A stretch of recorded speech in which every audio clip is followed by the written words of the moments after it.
Bueno, buenos días a todas, a todos. Muchas gracias por estar en esta conferencia que les hemos convocado con mis compañeras y compañeros diputados en el inicio de una jornada que se antoja larga y que además se antoja poco productiva porque el país va a ver cómo Morena rechaza las reservas y Morena le da la espalda a las y los mexicanos. Yo le voy a pedir a nuestro compañero Jaime Bueno, coahuilense, que haga uso de la palabra. Tendremos 4 oradores y luego platicaremos con ustedes en base a los cuestionamientos que nos hagan. Le agradezco la presencia de la señora secretaria de nuestro partido. Muchas gracias. Don Jaime Bueno.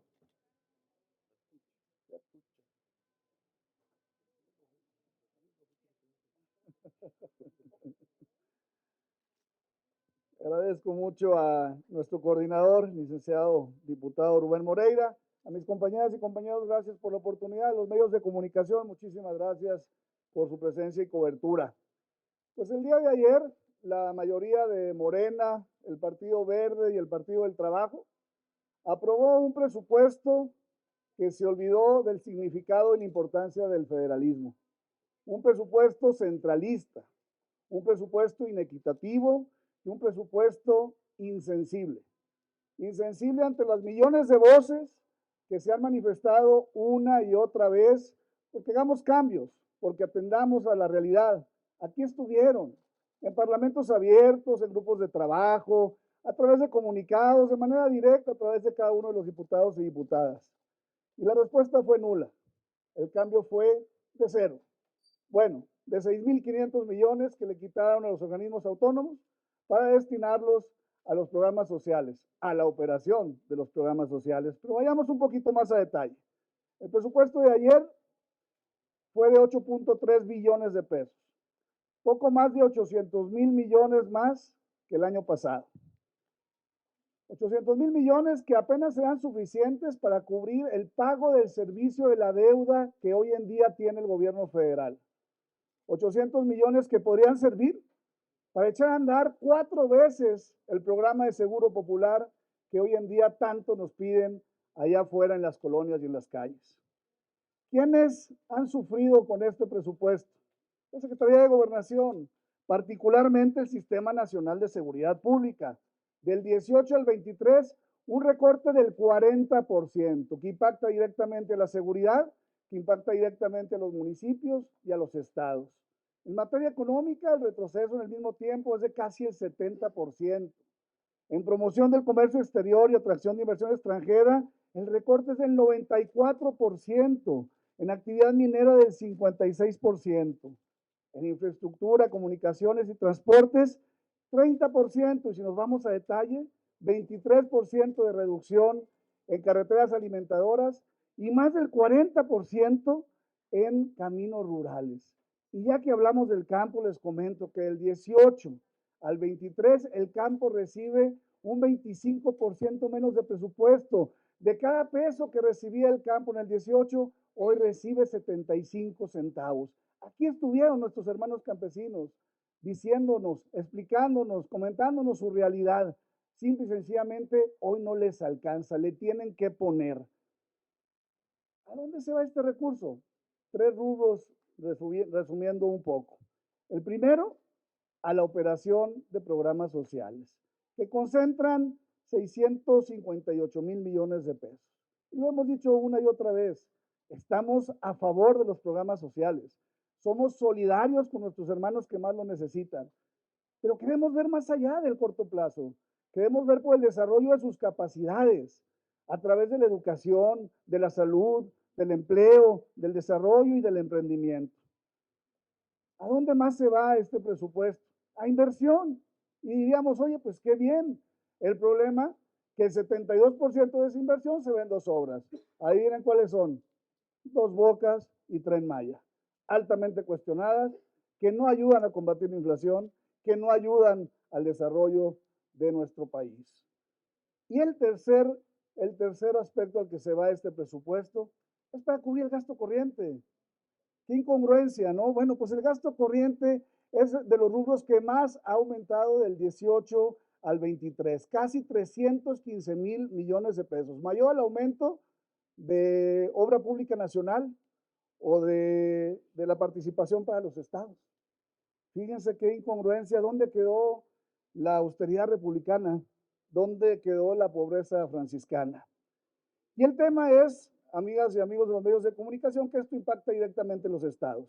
Y les platico un poquito de mi estado, de Coahuila, que para empezar aporta el 3.3% del PIB y recibe a cambio tan solo el 1.08. Ha dejado de recibir Coahuila 18,000 millones de pesos del 18 a la fecha.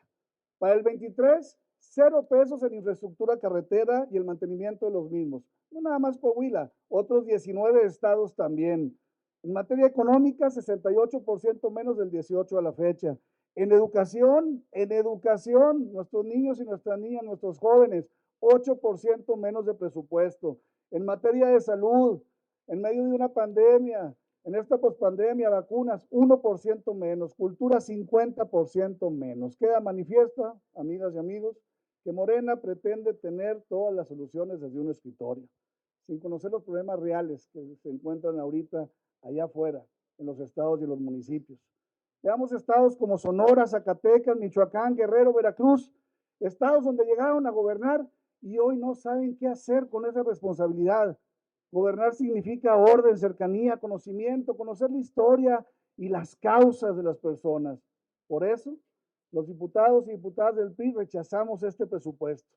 Hoy hablamos mucho de números, pero detrás de cada número hay exigencias genuinas, hay necesidades de maestros y maestras, de mujeres, de niños y de niñas, de estudiantes, trabajadores, campesinos, productores, emprendedores, entre muchos otros, que hoy necesitan del apoyo de su país. Muchas gracias.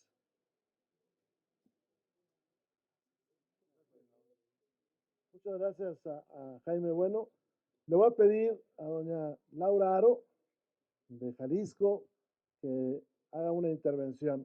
Y les comento, además, que este día no solamente estamos denunciando la pasividad de Morena, sino también de algunos gobernadores que sirven de esquiroles, como Samuel García y el gobernador Alfaro de Jalisco. Doña Laura.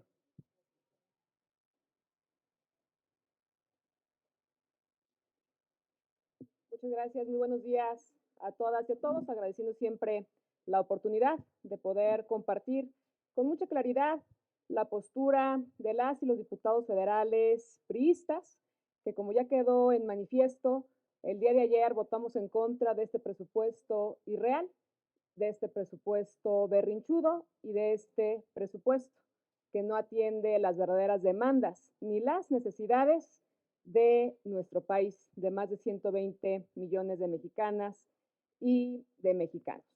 En el caso particular de Jalisco, de mi estado, de una tierra que sin duda aporta muchísimo al país, al ser una de las 3 principales economías, pues el trato de Morena hacia Jalisco ha sido totalmente injusto. Nos preocupa muchísimo que uno de los estados, que como ustedes bien lo saben, estamos enfrentando una crisis brutal en materia de inseguridad, no se le asignen los recursos necesarios. Sí para equipamiento de policías, sí para fortalecimiento. Hoy saben que Jalisco, por ejemplo, hay un municipio que no cuenta con autoridad municipal, Gilotlán de los Dolores, o bien que hay municipios donde hay nula presencia por parte de seguridad, de elementos de seguridad pública municipal y donde las Fuerzas Armadas han tenido que hacer los trabajos de seguridad. Y que tampoco existan ni un solo centavo para programas de prevención del delito, de reconstrucción del tejido social, para la educación, para construir y para consolidar espacios seguros para las familias, o bien para apoyar los la grave crisis de inseguridad que también estamos enfrentando las mujeres en uno de los estados con más altos índices de violencia contra las mujeres y de feminicidios. Queremos comparar el último año, el 2018, con la propuesta de presupuesto para el 2023, y es muy similar en todos los estados. Decirlo claro y contundente, a México y a sus 32 entidades federativas les iba mejor con el PRI. Y para esto es muy claro lo que vamos a resaltar en los números. En Jalisco vamos a recibir 12% menos presupuesto que lo que se recibió en el 2018. Nos vamos a quedar con las ganas de que se arreglen las carreteras, de que haya proyectos importantes de infraestructura y de transporte, ya que en comparación al 2018 vamos a recibir menos 99%, es decir, nada. Preguntémosle a las y los campesinos, a quienes se dedican al campo, cómo se la están viviendo. En comparación al gobierno priista anterior, hoy el campo jalisciense recibirá mucho menos apoyos, menos 55% para el desarrollo agrario, para ser exacta. En materia económica recibiremos menos 60% en lo que se recibía en el pasado. En la materia más relevante que debiese ser la educación, en la materia más importante para cualquier nación, vamos a recibir 10% menos. Hace unos días, en el PRI Jalisco, presentamos un diagnóstico por la educación y que hoy sabemos que más de 50,000 niñas, niños, jóvenes, adolescentes abandonaron las escuelas derivado de la pandemia. Y también hoy sabemos que este presupuesto federal no está destinando un solo centavo para temas de deserción escolar. La pregunta es, ¿en dónde están estas niñas? ¿Dónde estarán estos niños? Y luego nos cuestionamos por qué son víctimas y presas de la delincuencia y de los grupos delictivos. No habrá dinero para mejorar las condiciones escolares, no habrá dinero para mejorar la infraestructura de los salones, tampoco para apoyar a las ni los maestros, mucho menos para el personal que labora en las instituciones educativas ni para las universidades públicas. Morena, como siempre, ha sido su costumbre, le da la espalda a la educación. También tendremos recortes sustanciales, como lo será en temas de salud.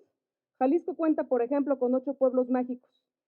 Por más que propusimos, por más que insistimos que se regresaran los recursos para este programa tan importante que fomenta el turismo, pues la respuesta fue nula. Y para quienes vivimos en el área metropolitana de Guadalajara, una de las áreas más grandes, más importantes del país, donde habitamos más de 5 millones de personas, nos olvidamos con este régimen de Morena de los recursos del Fondo Metropolitano.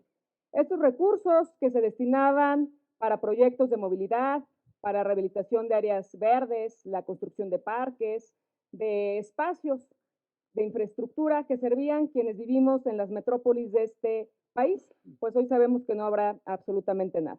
En los gobiernos priistas se recibían en Jalisco 800 millones de pesos. Esto equivale 183 veces menos de lo que está contemplado para el Tren Maya, estos 143,000 millones de pesos, para un proyecto que no sabemos en qué vaya a beneficiar y cuánto será el número de beneficiarios. Sí, en Jalisco sigue siendo líder y seguimos siendo capital de la innovación. Y si nuestra economía se ha mantenido, no ha sido por los gobiernos, ha sido por el esfuerzo claro y contundente de las y de los jaliscienses, no por el gobierno. Daremos una gran batalla a favor de los 125 municipios de Jalisco. Seremos la voz de los anhelos de más de 8 millones de personas que vivimos en este gran estado. No es casualidad que hoy se tengan más de 2,400 reservas. El año pasado fueron alrededor de 1,800 reservas. Y esto solamente será reflejo de la incapacidad, de la arrogancia y de la ausencia de compromiso de Morena y sus aliados para consolidar un país más justo, un país más equitativo. Así que la lucha será por México. Muchísimas gracias. Muchas gracias, Laura. Efectivamente, hay más de 2,000 reservas de todos los grupos parlamentarios. De nosotros son más de 500. Sé que hay presiones para que las compactemos, para que solamente vayan al diario de los debates. Nosotros no pensamos compactar ni mandar al diario de los debates, porque detrás de cada reserva hay uno o muchos mexicanos que quieren recursos, que necesitan apoyo y que quieren ver que su país crezca, aquí en México y en el extranjero. Porque acuérdense que Morena ha cancelado todos los apoyos donde se satisfacían necesidades de las comunidades migrantes. Le voy a pedir a don Miguel Sámano que haga uso de la palabra. Él, como saben ustedes, es mexiquense.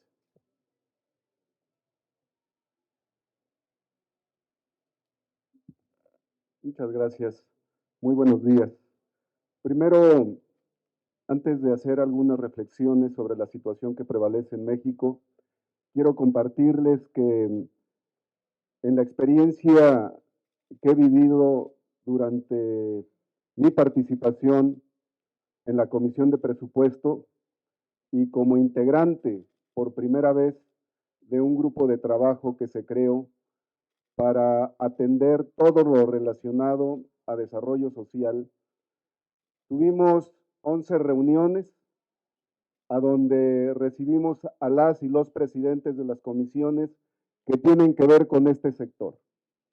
Al final del día yo hice una propuesta que se supone se aprobó, pero quiero comentar para que se registre que solamente fue un distractor porque hubo apertura, pero jamás hubo recepción.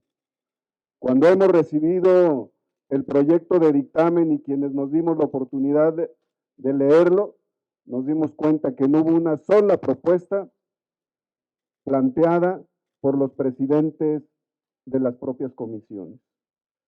Presidentas y presidentes de comisiones emanados de Morena. Por ello hoy, la verdad es que le agradezco al señor coordinador de mi grupo parlamentario y coincidiendo completamente con quienes me han antecedido en el uso de la palabra, les puedo compartir lo siguiente. México atraviesa por una etapa incierta porque no tiene rumbo. Nuestro país no puede avanzar cuando se divide a la sociedad, se ignora las leyes, pero lo más grave, se ponen los recursos del Estado a disposición de una sola persona. En ese sentido, les comparto que en el grupo parlamentario del PRI vamos y vemos un escenario complejo en materia económica debido a las proyecciones optimistas con las que se elaboró la iniciativa de ley de ingresos y las limitaciones del presupuesto de egresos para el próximo ejercicio fiscal. Sobre todo porque se observa que las prioridades presupuestales se concentran, como se ha dicho aquí, en las obras y programas emblemáticos del gobierno federal. Y lo que atenta en contra del desarrollo integral del país y resulta insuficiente para atender las necesidades de los estados, pero sobre todo de los municipios. En el caso específico del Estado de México, les quiero compartir que hay una gran coincidencia con las grandes preocupaciones nacionales, debido a la insuficiencia de recursos para atender las necesidades más sentidas de nuestra entidad federativa.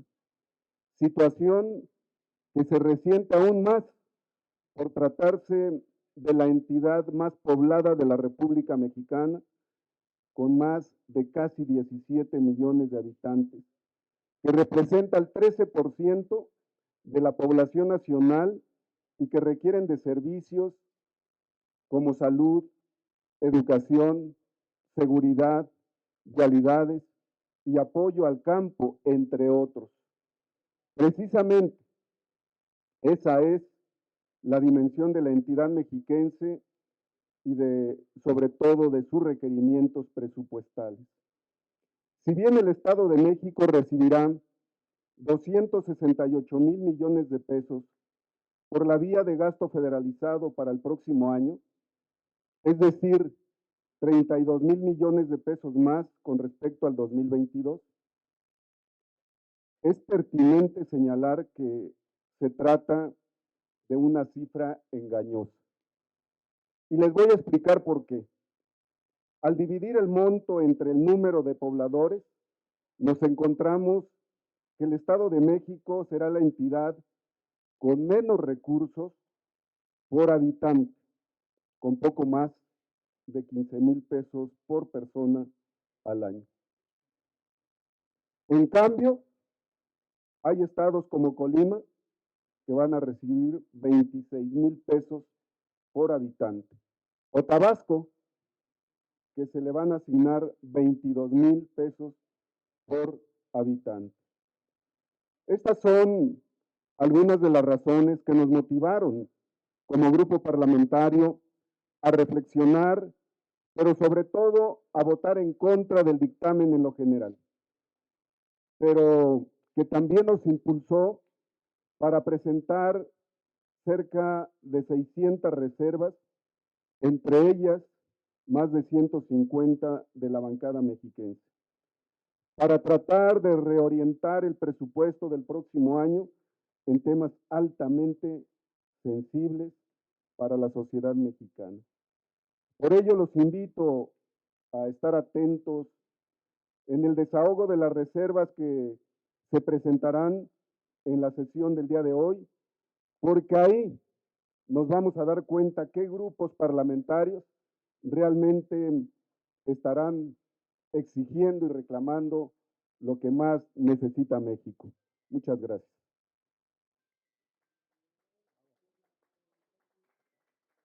Gracias a don Miguel Sámano. Le voy a pedir a don Roberto Carlos del Estado de Michoacán y además secretario general de la CNC haga uso de la palabra.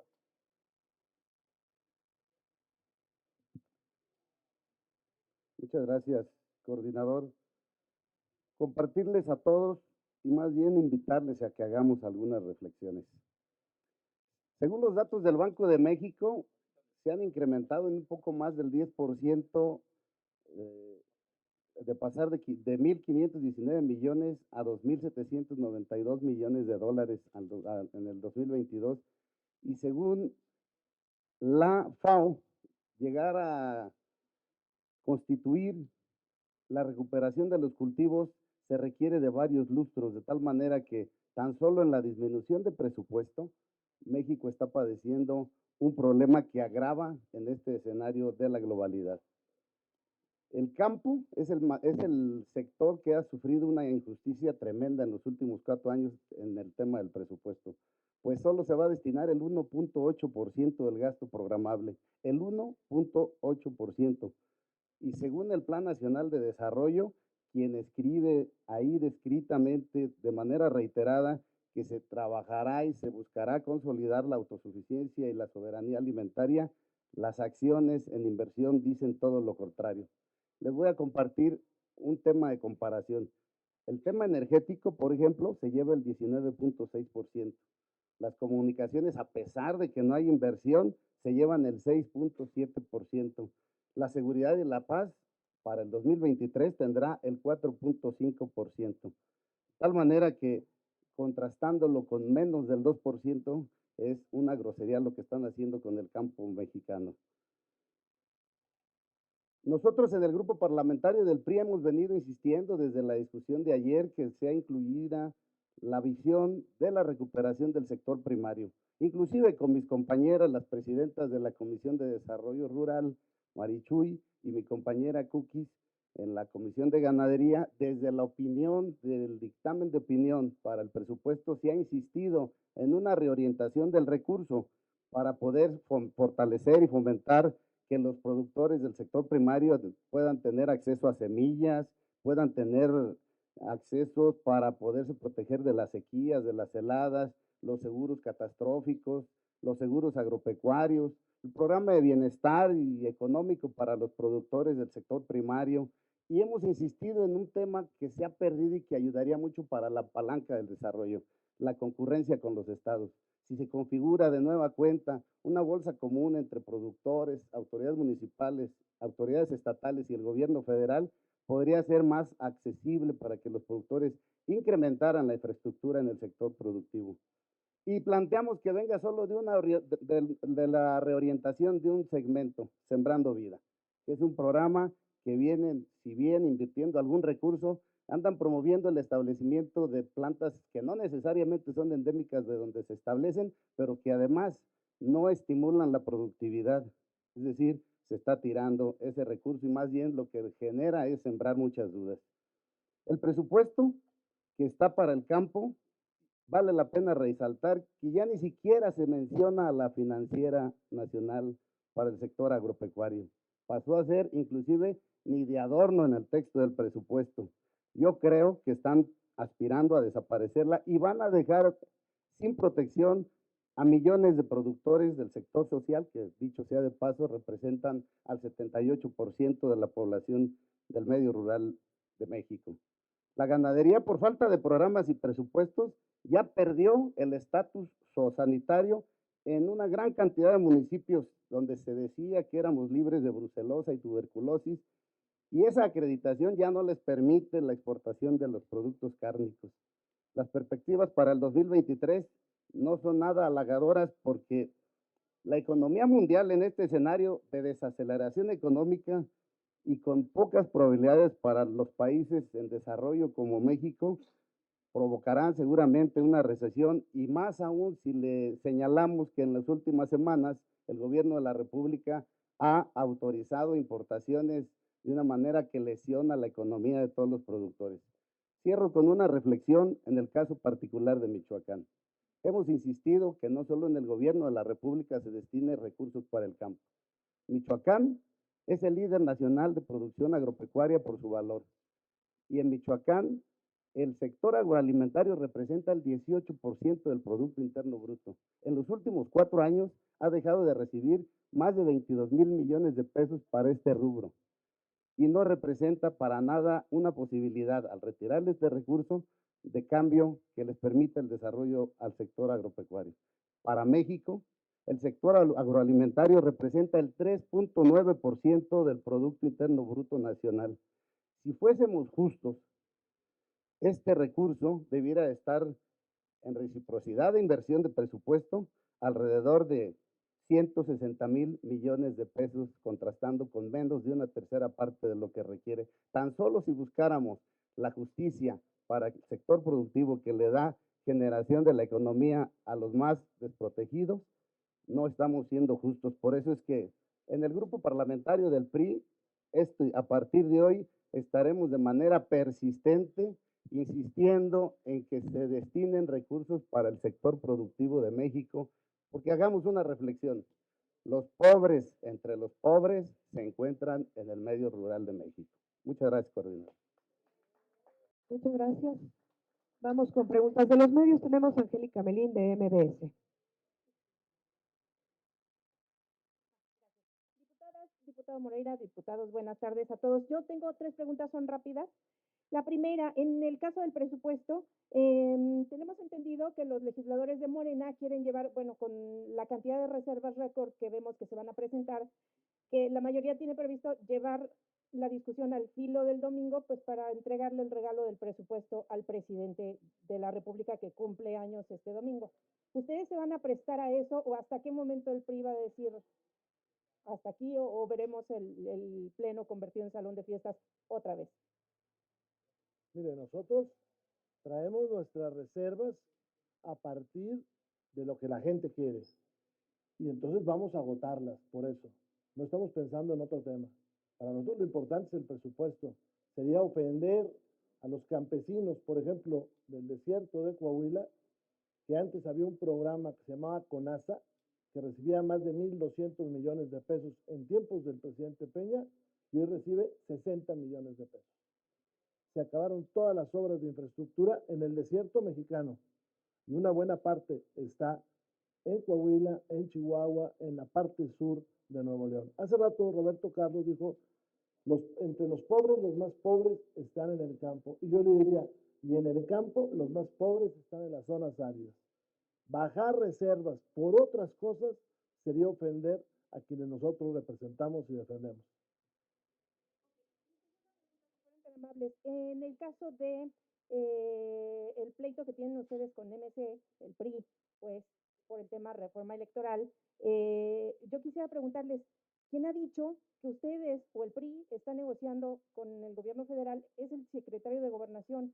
Está mintiendo el secretario Adán Augusto cuando dice que son ustedes los que están negociando la reforma electoral que va a salir en los próximos días, y en ese caso pues se les cuestiona también a ustedes por qué van a ir a la marcha en defensa del INE del domingo si están, por otro lado, negociando con el Ejecutivo Federal en caso de que no esté mintiendo el secretario de Gobernación. Tres cosas rápidas. Cuando uno lee la nota, no solamente vaya al cabezal. La nota es clara, la que le adjudican al señor secretario de Gobernación. Dice, se está trabajando con todos los partidos. Ah, el cabezal decía otra cosa, interés del que hace los cabezales. Y yo creo que él se refiere a la comisión que aquí se instaló. Es el único espacio de negociación. Esa comisión, que por cierto no veo que se haya reunido, ¿eh? Porque, segundo, yo no he visto que se haya reunido. Segundo tema, ¿cuál es el problema de MC? Que el MC no cuenta ni para una cosa ni para otra. Es decir, no lo invitan ni ellos ni nosotros. Son tan poquitos que no cuentan. Lo único que les queda es hacer varias cosas. Andar de matraqueros, como el señor Samuel García, que es un matraquero. ¿Por qué es un matraquero? No, les voy a decir por qué es un matraquero. Porque aquí sus diputados vienen y dicen que están en contra de la extensión del tiempo del ejército. Y al día siguiente sale con el señor secretario de la Defensa. Eso se llama ser matraquero. Segunda cosa, y a mí me gustaría aquí que hubiera un espacio para que alguno de los compañeros de Nuevo León hablara. Andrés, por acá está. Porque en Nuevo León está pasando una cosa muy interesante.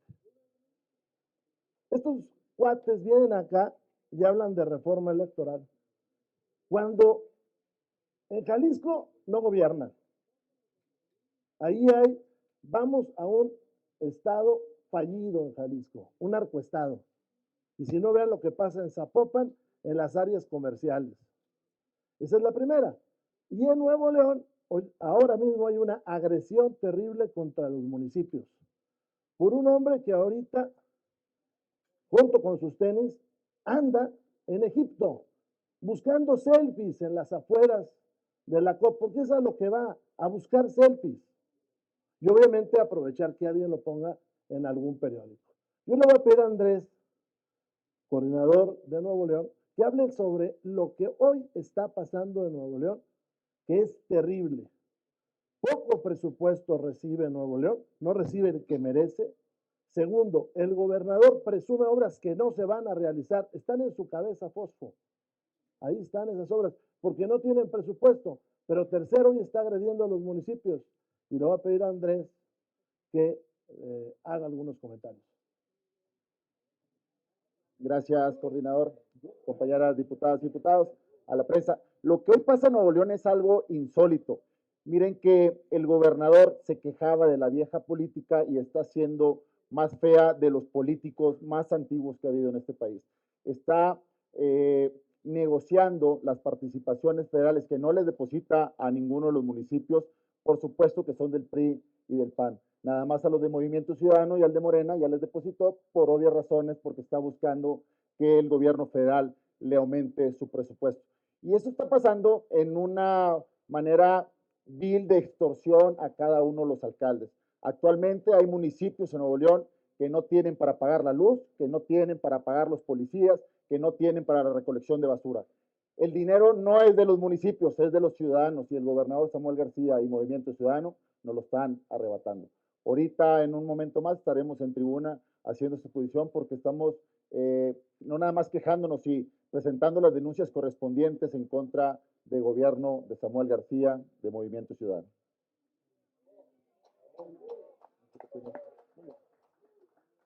Mi última pregunta, si fueran tan amables, tiene que ver con lo que sigue revelando la gobernadora de Campeche, que sigue atacando al presidente del PRI, pero también ya agarró de cliente al senador Ricardo Monreal.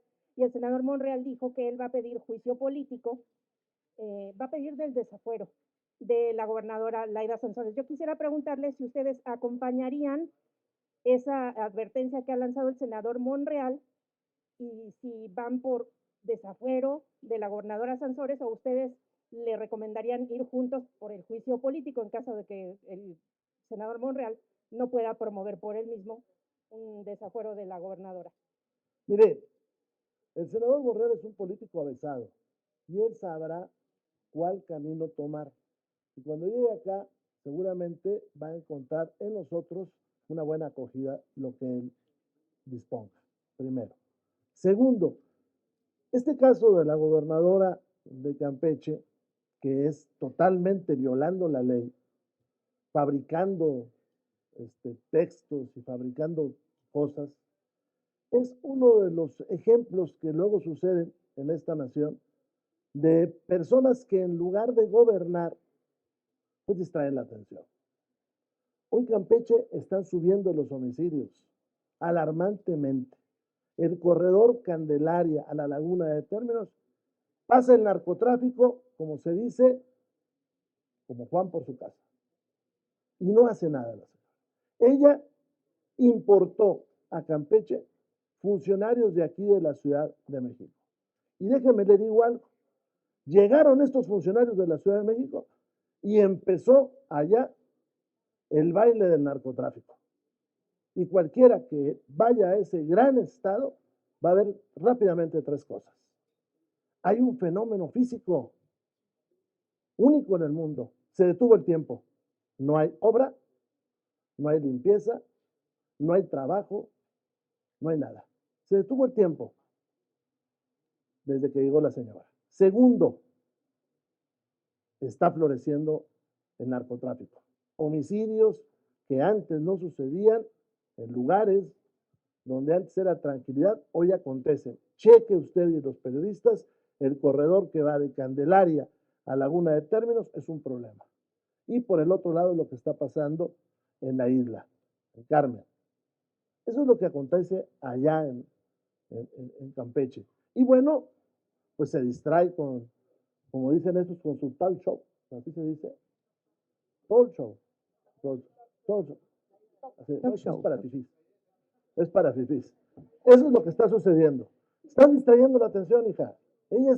No hay obra pública, hay un conflicto incluso ahí con las autoridades municipales y la violencia está creciendo. Eso es lo que está pasando ahí. Y en lugar de estar atendiendo los temas, pues sale con estas cosas. Yo hoy traigo un enfrentamiento y mañana con quién sabe quién será. Pero seguridad no hay ahí.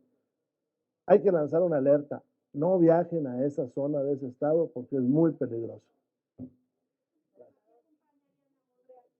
Él es un político avesado. Llegar acá, nosotros no vemos mal las acciones que él realice para lograr que la gobernadora se ocupe de lo que debe hacer, gobernar. Continuamos con Marta Villela del Financiero. Gracias, buenas tardes ya a todos.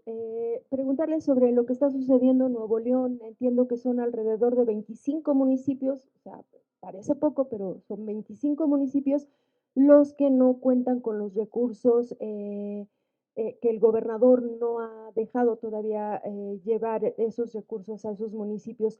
¿Se va a quedar en denuncia pública? ¿Se puede judicializar? ¿Cómo hacerle para evitar que los gobernadores centralicen los pocos recursos que se mandan de la federación y para que logren llegar a los municipios? Eso por una parte. Y otra pregunta que va a ir ligada sobre este fondo para seguridad pública que debería entregarse precisamente a estados y municipios. ¿Están conformes con los montos, con la manera como se va a distribuir ese recurso o van a presentar alguna reserva para que se incrementen los montos para estados y municipios en materia de seguridad? Por favor. Empiezo por lo segundo. No estamos conformes. Me voy al tema de Samuel García. Mire, Samuel no gobierna. Es otro caso raro en el cual alguien llega por las redes sociales, por la influencia de algunos personajes cercanos a él, por tratar de ganar un espacio en las redes. Pero no es lo mismo eso a gobernar. ¿Y qué pasa con Samuel? Pues ahorita anda, como le digo, allá en Egipto. Yo soy de un estado vecino, de Coahuila. Y antes de cederle la palabra a Andrés, le voy a decir una cosa. Hace unos días sufrimos el tercer ataque de un grupo delincuencial que no pudo entrar a Coahuila por el buen trabajo de Miguel Riquelme. Sí, pero ese grupo delincuencial cruzó todo Nuevo León. ¿Por qué? Porque la zona de Nuevo León, del norte de Nuevo León, hoy es tierra del narco.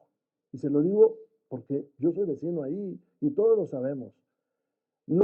Gente de Monterrey, que quiere ir a la frontera, muchísima gente viaja Monterrey, Saltillo, Saltillo, Monclova, para no cruzar por Nuevo León, porque los desaparecen. Me reservo el nombre de conocidos políticos que han tenido problemas recientemente en esa zona de Nuevo León. Pero entonces Samuel distrae la atención. Y hoy trae un tema ahí y trata de distraer eso. ¿Y qué está haciendo? Pues va sobre los municipios. Yo le voy a pedir a Andrés que hable de esto. Seguramente vamos a tomar y tomarán acciones legales los compañeros. Yo lo que sí le digo es que aquí vamos a estar en la Cámara varios días. Que si mañana siguen las cosas, nosotros vamos a endurecer. ¿Por qué? Porque no puede ser que esto suceda. Y así es MC. Donde gobierna trae sus problemas. Porque ni es movimiento ni son ciudadanos. Es un grupo de gente chistositos. Y bueno, cuando están de moda los chistositos, pues ahí están. Hasta que sucede lo mismo. Mire, en mi tierra dicen que Samuel es el Bronco, pero fifí. Pero es lo mismo historia. Yo le voy a pedir, nada más que si sigue este señor así, nosotros vamos a endurecer y lo vamos a denunciar. Y podemos llegar aquí a las acciones de juicio político y que sean necesarias. Porque además está incumpliendo con su obligación básica. Ir a Nuevo León es un peligro ahora por este tipo. Y por lo mismo digo por el niño Colosio. Así se los digo. Porque Monterrey hoy está más sucio, más descuidado, más inseguro. Nada más que sus asesores, estos del marketing, le aconsejan, como los patos, hacerse pato. Y por eso no se mete. Cuando tuvieron el problema del agua, el niño Colosio no le entró. Pero hoy así está Samuel. Yo le voy a pedir a Andrés, pero dejamos, Aquí vamos a estar 3, 4 días, los que sean necesarios. Y son 3, 4 días que vamos a irle subiendo el nivel a la denuncia contra Samuel García. Gracias, coordinador. Es importante mencionar que ya hicimos una denuncia ante la Auditoría Superior de la Federación y ahorita estamos preparando una ante la Fiscalía. Mira, la segunda pregunta que hiciste es en cuanto a los recursos para los municipios y para el Estado en materia de seguridad. Durante este gobierno federal no habíamos conseguido ningún diputado federal que se le moviera algo al presupuesto. Esta legislatura, estos compañeros, vinimos a trabajar muy duro y conseguimos que un poquito de dinero se le mandara a los municipios y a algunos estados de la República para la seguridad. Pues no puede ser posible que el gobernador de Nuevo León, en vez de poderle llegar esos recursos pequeños a los municipios, los está jineteando, porque esa es la palabra, el jineteo. Y todos los alcaldes que han sido del PRI y del PAN y se van a Movimiento Ciudadano, pues haz de cuenta que lo reciben con bombo y platillo. La denuncia creo que hoy o mañana se estará presentando, no nada más por los diputados federales del PRI de Nuevo León, sino también por los de Acción Nacional. La Fiscalía Federal, porque son recursos federales que no se les han entregado en tiempo y forma a los municipios. Recordemos que esos recursos no son del gobierno del estado, son para cada uno de los municipios y este señor los está completamente, como se dice, jineteando. Vamos con David Galván de 1TV. ¿Qué tal? Buenos días. Quisiera preguntarles en dos partes para no revolver un tanto los temas.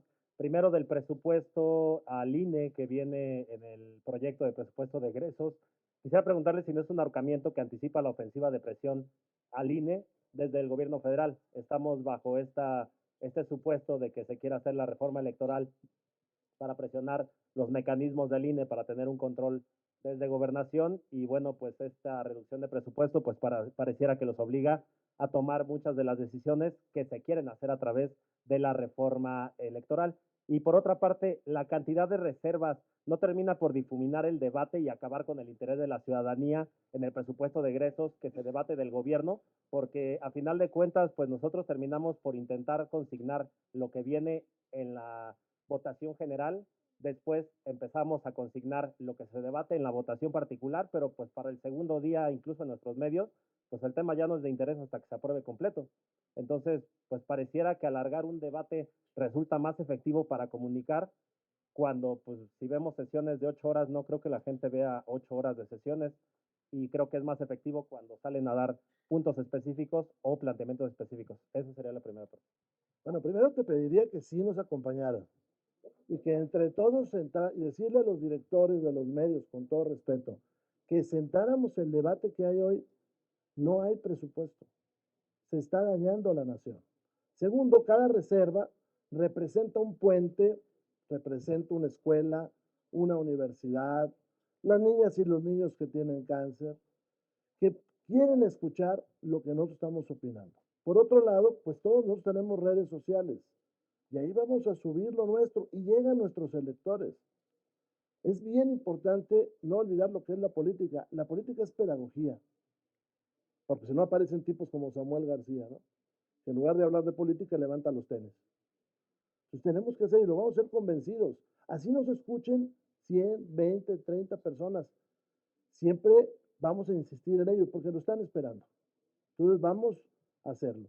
En cuanto al INE, mire, nosotros, que quede bien claro, nosotros vamos a defender al INE, su autonomía, los tribunales electorales y vamos a defender las OPLES.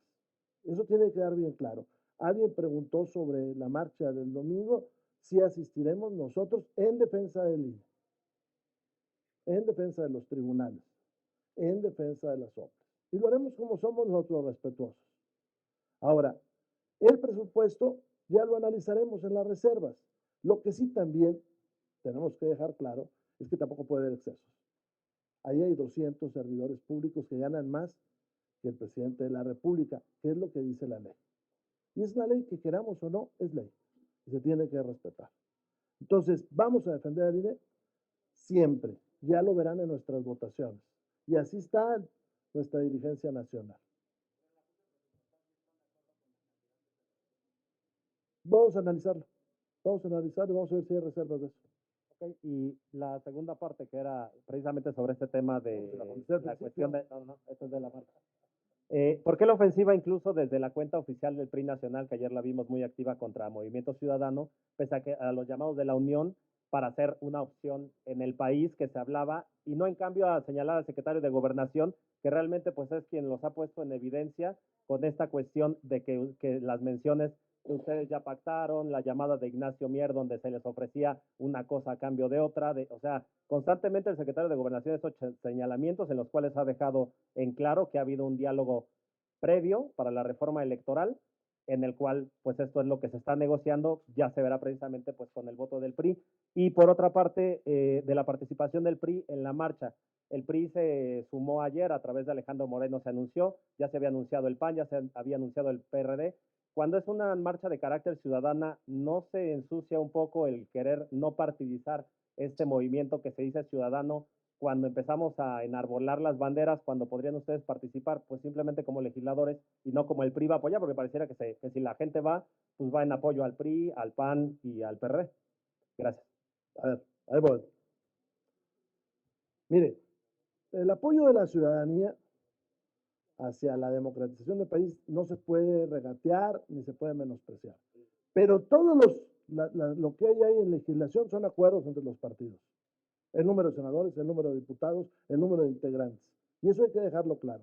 Se ha negociado, todo eso se ha negociado en el pasado. Nosotros ya dimos nuestra postura de defensa del INE, los tribunales y las OPLES.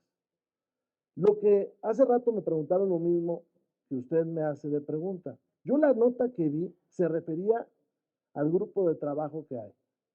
Y ese es el grupo de trabajo donde se está negociando, se está trabajando lo que están haciendo los compañeros. Hay más de 100 iniciativas.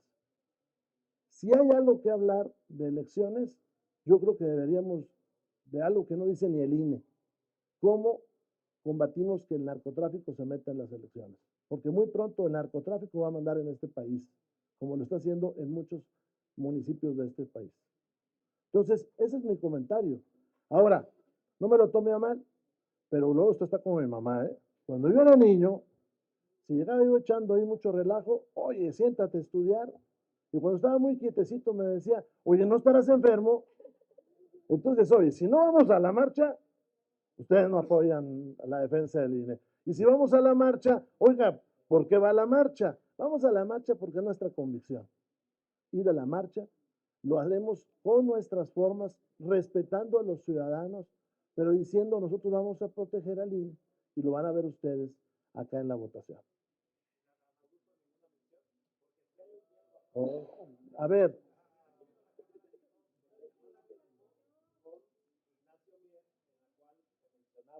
que estaban negociando precisamente respecto a ese ofrecimiento. Tercera vez que le Pero- con- pero usted tercera no vez habla que le del con- secretario no, de Gobernación, tercera vez habla que le con- alrededor. no, tercera vez que le contesto. Tercera vez. Lea usted la nota. No quiero decir el periódico porque si no mañana si no mañana me dedican a mí la columna. Deme chancita. Usted está como mi mamá, le digo. Cuando empezaba a hablar, se me atravesaba. Mire, nosotros no tenemos más espacio de discusión que esa comisión que usted ve. Tanta. Yo le pudiera decir de MC que es sospechoso. Siempre que hay votaciones le falta gente. El presupuesto del año pasado, es más, la de la extensión del ejército le faltaron tres personajes. Y al PAN 2. Y si no, no hubiera pasado. Continuamos con Margarita Nicolás de Grupo Raza. Si les gusta y si no, váyanse. ¿No? Además es la diputada 501. Nadie me puede reconvenir. Díganme. Oiga, bueno, yo nomás es la primera parte, ¿eh? No, pareciera que el dicho divide y vencerás le está dando resultados al gobierno de López Obrador. Desde la semana pasada se tratan de traidores, MC PRI, PRI MC. Aquí, ¿qué está pasando? Los están dividiendo y ustedes están cayendo en este gancho del gobierno federal. Y pues, sí. Y también, diputado, pues el que se reservaran 16 artículos o hicieran 600 reservas, eso quiere decir que no hubo pacto, que no hay reforma electoral por apoyos económicos para sus diversos estados de la federación. Y la segunda, que van a estirar la liga hasta el sábado o el viernes. Para votar tenemos hasta el día 15, que es hasta la otra semana. Y todavía está el recurso de parar el reloj. Entonces usted no se preocupe, pero nosotros no vamos a bajar de una reserva porque dañamos años. Ahora, acá no hay pactos. Mire, en el presupuesto esto no le dan agua ni al gallo de la pasión. Entonces, así está, así es como lo decimos. Y nosotros vamos a seguir con lo nuestro. En cuanto a MC, yo le puedo decir con mucha seriedad, en el 21 se les hizo la invitación a ir en una coalición junto con el PAN y el PRD.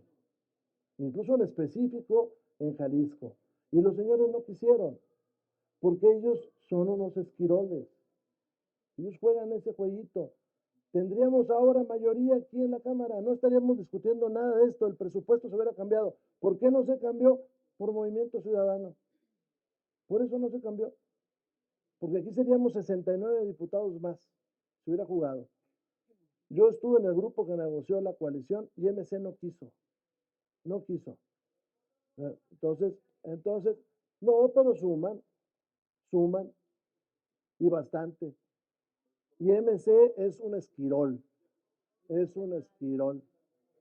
Diputado, lo que se refiere a Guanajuato, estamos viendo el asesinato de esta señora que buscaba a su hijo, la asesinaron. ONU Derechos Humanos está exigiendo ya a todas las autoridades hasta que se pongan a trabajar. Fue Sonora, fue Puebla y ahora Guanajuato dice que cuántos más están esperando que sean asesinadas por andar buscando a sus familiares y el gobierno, el federal por lo menos, no actúa. ¿Qué va a pasar en los estados? Y también el presupuesto para Guanajuato, ¿ustedes cómo lo ven? ¿Está bien? ¿Le disminuyeron o también le van a sufrir ahí los guanajuatenses? Y de paso aquí a doña Sofía Carvajal y Sousa la respuesta sobre Guanajuato. Muchas gracias por la oportunidad. Miren, respecto al estado de Guanajuato, está en las mismas condiciones críticas que el resto del presupuesto. Realmente tiene solamente asignado el 1.14% del presupuesto nacional. No es nada.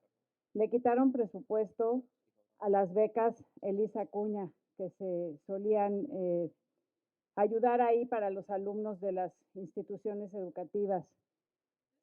No tienen agua, en Guanajuato no hay agua, la gente en muchos municipios saca el agua de los pozos ya están secos, no hay redes hídricas y no hay un peso para poder construir y mantener, desde redes hídricas hasta redes carreteras.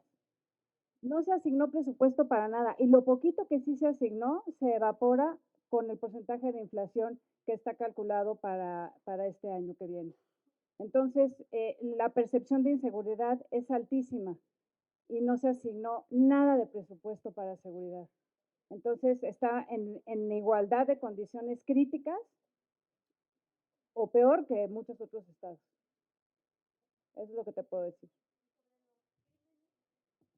Pues sobre los crímenes, pues es que el crimen está desatado, pero pues necesitan ciertos apoyos federales para poder hacerles frente, mismo que no se los dan. Entonces, ahí hay un problema entre bandas rivales y cosas así, y pues eso está desatado, como dijo el coordinador, el crimen se está haciendo de muchos municipios de la República Mexicana. Continuamos con Elia Castillo del Heraldo.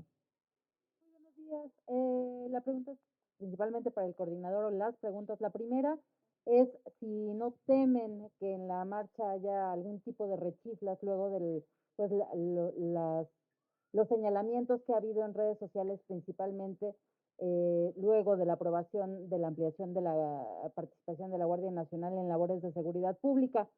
Y por otra parte, preguntarles con el tema del dique legislativo, ¿cómo va? Se está fortaleciendo. El día de ayer, el coordinador del PRD, Luis Espinosa Cházaro, dijo que hay diálogo PAN, PRI, PRD para establecer este dique legislativo en defensa del Instituto Nacional Electoral. Y mi tercera pregunta es, ¿qué tan cierto es que Morena está buscando alargar la sesión, la discusión en lo particular del presupuesto, a fin de que termine en la tarde del domingo y usted y la oposición no pueda asistir a la marcha programada en defensa del INE por la mañana del domingo? Esas son mis respuestas. Gracias. Bueno, ahora se vota por teléfono, ¿eh? Yo les diría, ahora se vota por teléfono, entonces eso no tiene problema. Segundo, también le quiero decir cómo es. Yo no veo que quieran alargar, al contrario, hay cierta presión ahí para que compactemos. Entonces, no lo veo por ahí.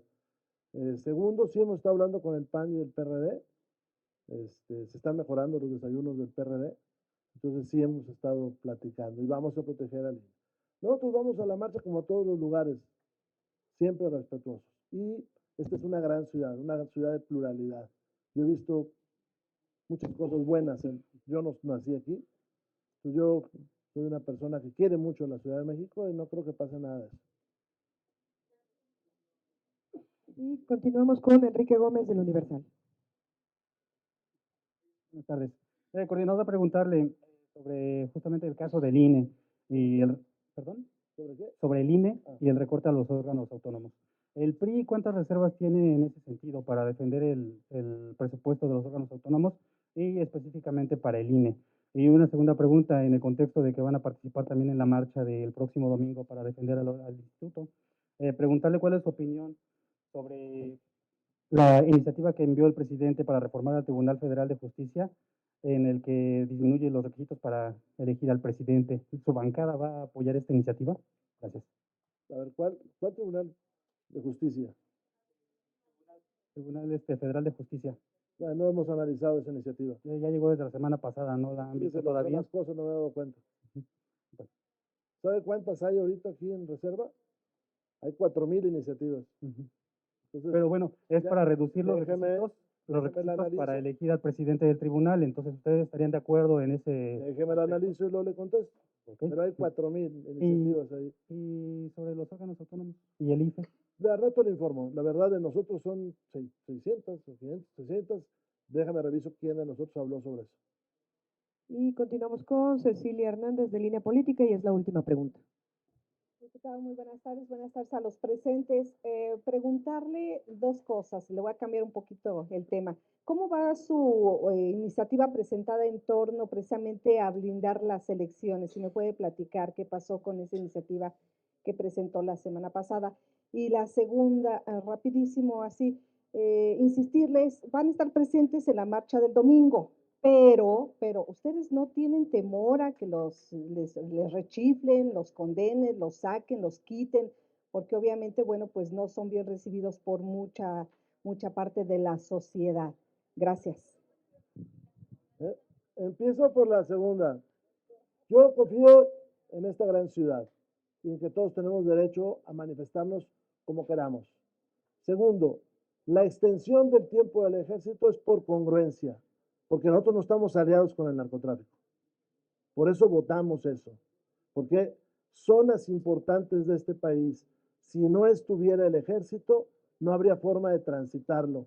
Y le pongo ejemplo del norte de Zacatecas, el norte de Nuevo León. En mi estado, el señor gobernador acaba de entregar un cuartel en Ciudad Acuña para el ejército. Nosotros sí confiamos en el ejército y no queremos a los narcotraficantes, ni hacemos de la seguridad pública un discurso político y convenenciero. Que aquí ve usted diputados de MC diciendo que no quieren al ejército y ve usted a sus gobernadores pidiendo ejército y ve usted a sus alcaldes pidiendo ejército. Yo confío en esta gran ciudad.